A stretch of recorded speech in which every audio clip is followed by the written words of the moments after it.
Good morning students. बेटा आज हम स्टार्ट कर रहे हैं इस वीडियो में एक्सरसाइज 1.2 क्वेश्चन नंबर 5 से। तो फर्स्ट 4 क्वेश्चन हमने पिछली वीडियो में कर लिए थे। तो जल्दी से बुक ओपन करो बेटा, स्टेटमेंट 8 कर ले पहले। Check whether 6 power n can end with the digit 0 for any natural number n। कहता है कि 6 पावर n के एंड में कहीं पर 0 आता है या नहीं आता, ये हमने बताना है। ठीक है, देखो कहता है कि 6 पावर n के एंड में 0 आता है या नहीं आता, ये बताना है। देखो मैं एक एग्जांपल देता हूँ। जैसे आपके पास 10 पावर n लिखा हुआ है, ठीक है। अगर मैं यहाँ पर n की जगह 1 लिख देता हूँ, ठीक है, तो इसके एंड 10 पावर 1 कितना होता है 10, तो इसके एंड में 0 आ रही है ना। अगर मैं n की जगह 2 लिख देता हूँ तो 10 स्क्वायर कितना हो जाएगा 100, तो इसके एंड में 0 आ रही है। अगर मैं 10 पावर 3 लिख दूँ तो कितना बन गया 1000, एंड में 0 आ रही है। ऐसे ही 6 पावर n है, अगर मैं n की जगह 1 लिख दूँ तो कितना बन गया 6, एंड में 0 आ रही है 9, ठीक है। अगर हम n की जगह 2 लिख दें तो 6 स्क्वायर कितना हो जाएगा 36, एंड में 0 आ रही है 9। तो अगर 6 पावर 3 लिख दें, 6 को 3 टाइम्स मल्टीप्लाई करो, 6 मल्टीप्लाई 6 मल्टीप्लाई 6 तो 216 आ जाएगा, एंड में 6 आ रहा है, एंड में 0 तो नहीं आ रहा है ना। तो हमको तो ये पहले से ऑलरेडी ही पता है कि 6 पावर n के एंड में 0 नहीं आएगी, ठीक है ना।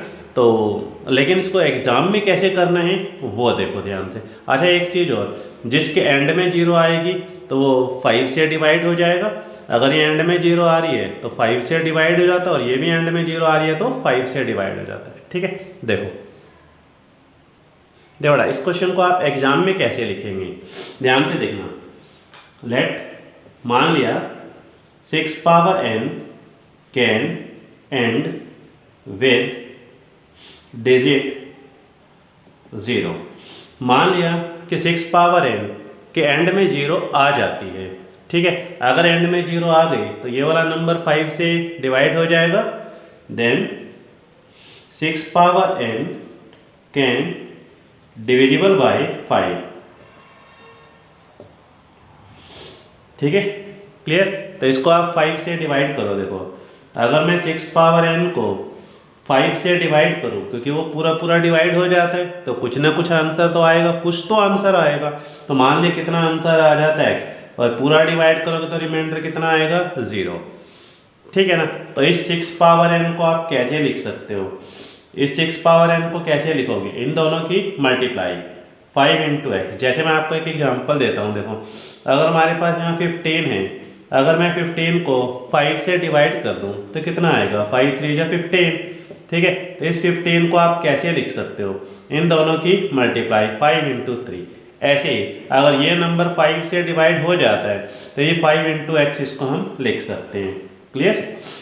चलो नेक्स्ट, अब इस 6 के प्राइम फैक्टर करो। इस 6 को ऐसे लिख सकते हो 2 इंटू 3, ठीक है, पावर में n, और यहाँ पर क्या लिखा है 5x। अब जरा ध्यान से देखो 5 क्या है, यहाँ पर एक प्राइम फैक्टर है। 5 is a prime factor of right hand side, पर 5 लेफ्ट साइड में तो है ही नहीं। यहाँ पर भी हमने फैक्टर करे, यहाँ पर भी, और ये दोनों इक्वल है। अगर 5 इस तरफ है तो 5 इधर भी होना चाहिए, ठीक है ना। तो यहाँ पर लिखें 5 is a prime factor on right hand side, ठीक है, but 5 is not a prime factor in, लिख लो यहाँ पे, ठीक है, इन लेफ्ट हैंड साइड। अब 5 राइट साइड में तो प्राइम फैक्टर है, बट 5 लेफ्ट साइड पर तो नहीं है। This is not possible, this is not possible, क्योंकि यहाँ पर भी लिखा है 5 तो दोनों जगह पे, क्योंकि बीच में इक्वल का साइन लगाया होगा ना आपने, इसलिए ये नॉट पॉसिबल हो गया। तो इट मीन्स कि 6 पावर n के एंड में 0 नहीं आएगी। तो लास्ट लाइन आपने लिखनी है 6 power n can not and with digit 0। ठीक है, दिस क्वेश्चन इज कंप्लीट। फिर से देख लो बेटा, सबसे पहले हमने क्या लिखा, मान लिया 6 power n can end with digit 0। अगर वो एंड में 0 आती है तो वो नंबर 5 से डिवाइड हो जाता है। चलो इसको 5 से डिवाइड करते हैं तो कुछ ना कुछ आंसर तो आएगा ही। मान लिया कितना आंसर आ गया x, ठीक है, तो रिमाइंडर कितना बचेगा 0। तो इस 6 पावर n को कैसे लिखेंगे, इन दोनों की मल्टीप्लाई लिख सकते हैं। ओके, 6 के फैक्टर कर दो, 2 into 3 ये 5x। अब 5 is a prime factor in right hand side but 5 is not a prime factor in left hand side, this is not possible, hence 6 power n cannot end with the digit 0। तो this question is complete. Okay, next question करते हैं। देखो question number 6 is explain why 7 into 11 into 13 plus 13 and, ये first question है, ये second part है। 7 6 5 4 3 2 1 plus 5 are composite number. कह रहे कि क्या ये दोनों कंपोजिट नंबर हैं या नहीं, ये बताना है। ठीक है, देखो बेटा, सबसे पहले तो ये देखो कि कंपोजिट नंबर होता क्या है। कंपोजिट एक होता है हमारे पास प्राइम नंबर और एक होता है हमारे पास कंपोजिट। प्राइम नंबर क्या है, प्राइम होता है जिसके अपने आप के अलावा और 1 के अलावा कोई भी फैक्टर ना हो। जैसे हमारे पास 2 है, 2 के और फैक्टर तो नहीं बनते, ये 2 क्या है, एक प्राइम नंबर है। 3 भी क्या है, एक प्राइम नंबर है। 5 भी क्या है, एक प्राइम नंबर है। ठीक है ना। तो कंपोजिट क्या होते हैं, कंपोजिट होते हैं जिसके फैक्टर बन जाते हैं। जैसे 10 है, ये कंपोजिट है, 10 को ऐसे लिख सकते हैं ना, 2 into 5, जिसके फैक्टर बन जाएं। ठीक है, और मल्टीपल में होने चाहिए, बीच में प्लस का साइन नहीं होना चाहिए। ठीक है, तो ये हमारे पास क्या होगा, कंपोजिट। जैसे 15 है, ये कंपोजिट है, 3 into 5। अगर हमारे पास लिखा है 20, 20 के फैक्टर कर दो, 2 2 जा 4, 4 5 20, ये कंपोजिट है। ये कंपोजिट नहीं होगा बीच में प्लस का साइन आ जाए, ये कंपोजिट नहीं है। अगर मैं लिख दूँ 3 + 6, ये कंपोजिट नहीं है, यानी बीच में मल्टीप्लाई के साइन आने चाहिए, तो वो कंपोजिट होते हैं। ओके बेटा, अब वो ये कहता है कि ये हमारे पास फर्स्ट पार्ट है, कहते हैं क्या ये कंपोजिट है या नहीं, ये बता दो, और ये वाला कंपोजिट है या नहीं, ये बता दो। तो देखो हम स्टार्ट करते हैं इसको, पहले फर्स्ट पार्ट करते हैं। देखो इधर यहाँ पर देखो ध्यान से, बीच में यहाँ पे प्लस आ रहा है, अगर यहाँ पे बीच में मल्टीप्लाई का साइन होता तो ये कंपोजिट होता। ठीक है ना। तो पहले मैं इसको ठीक करता हूँ। देखो इसमें से और इसमें से कुछ कॉमन आ रहा है, देखो 13, यस ये 13 कॉमन ले लो। 13 मैंने यहाँ से कॉमन लिया तो यहाँ कितना रह गया, 7 into 11 प्लस में ये वाला 13 कॉमन लिया तो क्या रह जाएगा, 1। ओके, तो यहाँ पर इसको ऐसे लिख सकते हैं, 13, 7 को 11 से मल्टीप्लाई 77, और यहाँ से +1। ठीक है, तो यहाँ से 13 इसको प्लस किया तो कितना बन गया, 78। यहाँ 78 के फैक्टर्स कर लो, किस पे जाएगा, 2 पे, 2 3 6 2 9, फिर जा रहे 3 पे, 3 1 3 3 3 जा 9, 13 1 जा 13, ये वाला 13 है जिट इज इस 78 के फैक्टर किए थे, 2 3 13। ठीक है ना। अब तो देखो यहाँ पे सारे मल्टीप्लाई के साइन आ रहे हैं ना, सब मल्टीप्लाई के साइन है, इसलिए ये क्या हो गया, कंपोजिट, और ये भी क्या बन गया, composite. Yes, given number is composite, is composite.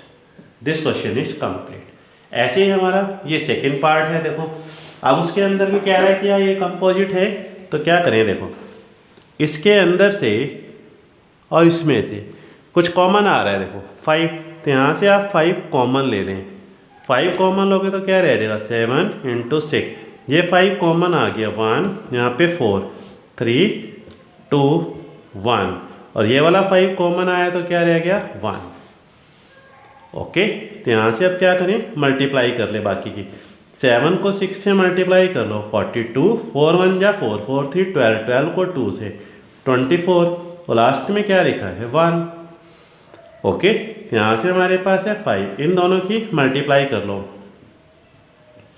4 2 जा 8, 4 4 16, 2 2 जा 4, 2 4 8, यहाँ से 8 10, 9 और 1 10, 1008। ओके, 1008, तो यहाँ पे ये 1, इन सब की प्लस कर लो तो कितना बन जाएगा, 1009।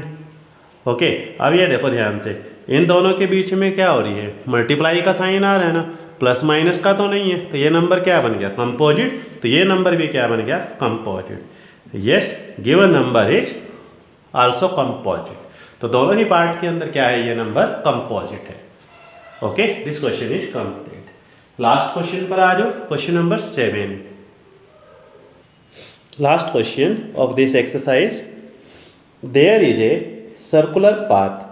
हमारे पास सर्कल की शेप में एक पाथ है, रास्ता बना हुआ है अराउंड ए स्पोर्ट्स फील्ड। जैसे हमारे पास एक स्पोर्ट्स फील्ड है, कोई भी एक ग्राउंड है, गोल है, वहाँ पर आपने दौड़ लगानी है, ठीक है।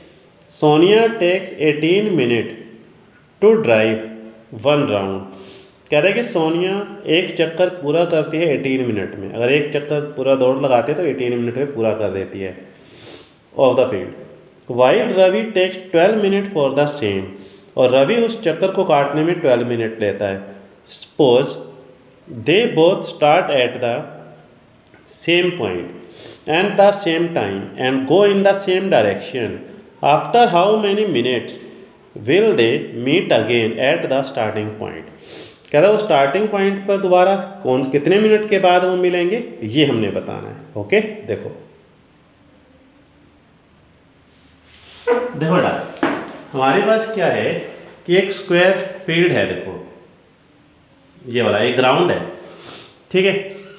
तो इस तरह से, ठीक है, सोनिया यहाँ से दौड़ना स्टार्ट करती है, देखो इधर से दौड़ते हुए वापस यहाँ पर इधर आ जाती है, एक चक्कर पूरा 18 मिनट में काट लेती है।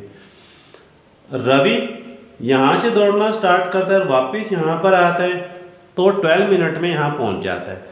सोनिया 18 मिनट में पहुँचती है, रवि 12 मिनट में। तो वो क्या कहते हैं कि सोनिया और रवि दोनों दौड़ना स्टार्ट करते हैं, इधर से सोनिया इधर से रवि, दोनों एक ही टाइम पे एक ही डायरेक्शन में दौड़ते हैं। तो कहता है कि दोनों एक साथ दौड़ रहे हैं, सोनिया यहाँ से आगे निकल जाती है, रवि पीछे रह जाता है। फिर एक चक्कर काटा, फिर दूसरा चक्कर काटा, तीसरा चक्कर काटा, तो कभी ना कभी तो दोबारा आकर वो मिलेंगे ना। तो कह रहे हैं इस पॉइंट पर दोबारा कितने मिनट के बाद आकर मिल जाते हैं, ये हमने बताना है। तो इसको सॉल्व करने के लिए हम क्या करते हैं, इन दोनों का एलसीएम निकाल लेते हैं, ठीक है। तो एलसीएम फाइंड करने के लिए पहले से 18 और 12 के प्राइम फैक्टर्स कर लें। 2 9 जा 18, 3 3 जा 9, 3 1 जा 3, 12 के 2 6 12, 2 3 जा 6, 3 1 जा 3। तो 18 के जो प्राइम फैक्टर है वो कितने बन गए, 2, 3 इंटू 3, 3 पावर 2 हो जाएगा। और 12 के prime factor 2 power 2 multiply 3। Okay, अब इन दोनों का जो एलसीएम आएगा, एलसीएम किसके इक्वल, सारे नंबर लिखते, किसी को दोबारा नहीं लिखना, जो बड़ी पावर है वो लेना है। यहाँ 2 पावर 1 है, 2 पावर 2 है, जो दोनों में से बड़ी पावर है उसको लिखना है, ठीक है। इन दोनों में से जो बड़ी पावर है वो 3 स्क्वायर, ओके। 2 स्क्वायर 4, 3 स्क्वायर 9, तो 4 9 कितना हो जाएगा, 36 मिनट। ओके, तो दोनों यहाँ पर दौड़ते रहेंगे, जब 36 मिनट पूरे हो जाएंगे, 36 मिनट पूरे होंगे, उस समय दोनों इसी जगह पर आकर मिल जाएंगे। After 36 minute, after 36 minute they meet again starting point, starting point. Okay, तो इसके साथ ये एक्सरसाइज हमारी कंप्लीट हो गई। Okay, thank you.